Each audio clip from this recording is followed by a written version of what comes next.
Kita bergeser ke lantai bursa pemirsa. Pada penutupan perdagangan saham di Bursa Efek Indonesia sore ini, indeks harga saham gabungan ditutup melemah.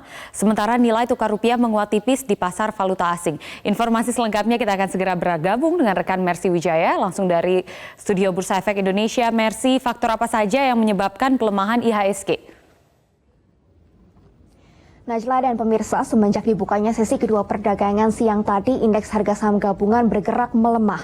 Dan memang analis Panin Sekuritas William Hartanto mengatakan bahwa pelemahan ini disebabkan karena investor masih mencerna kebijakan PSBB transisi yang ditetapkan di wilayah DKI Jakarta, sehingga investor cari aman dengan melakukan penjualan saham-saham di pasar saham Indonesia dari saham-saham yang memang sudah mengalami keuntungan.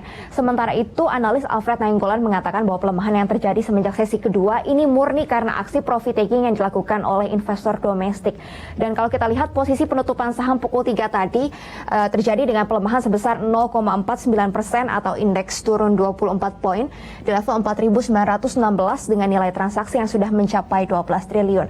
Analis mengatakan bahwa ini merupakan koreksi yang wajar karena satu pekan terakhir kinerja indeks harga saham gabungan sangat baik, bahkan menguat sampai hampir 10%, dan ini menarik bagi investor domestik untuk membukukan keuntungan. Namun di sisi lain, investor asing masih terus masuk ke pasar saham Indonesia. Bahkan terakhir kami melihat bahwa terjadi pembelian bersih yang dilakukan oleh investor asing mencapai 1 triliun di pasar reguler.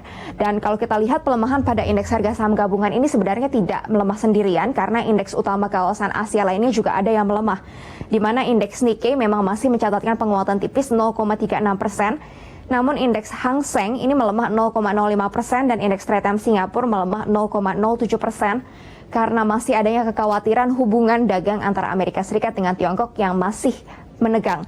Dan kalau kita lihat di dalam negeri sendiri terkait dengan PSBB transisi, tadi kami sudah menghubungi Wakil Ketua Apindo Sinta Kamdani dan ia mengatakan bahwa sebenarnya kebijakan PSBB transisi ini merupakan angin segar bagi para pelaku usaha karena sudah mulai diizinkan ada kegiatan ekonomi meskipun masih sangat ketat melalui protokol kesehatan dan dibuka secara bertahap, di mana tanggal 8 Juni akan mulai dibuka kantor dan juga restoran dengan kapasitas 50% dan tanggal 15 Juni juga akan dibuka mal, pusat belanja dan juga pasar non-pangan. Dan ini memberikan angin segar juga bagi para investor di dalam negeri. Sementara itu secara teknikal indeks harga saham gabungan besok masih berpeluang menguat karena memang investor asing masih meminati pasar saham Indonesia. Namun masih ada potensi profit taking yang dilakukan oleh investor domestik sehingga pergerakannya akan fluktuatif antara 4.811 sampai 5.000. Najla. Iya, lalu Mercy, bagaimana dengan nilai tukar rupiah? Nilai tukar rupiah tadi pagi sempat menguat signifikan bahkan sampai menembus ke level 14.000, tepatnya di 13.989 rupiah per dolar Amerika Serikat.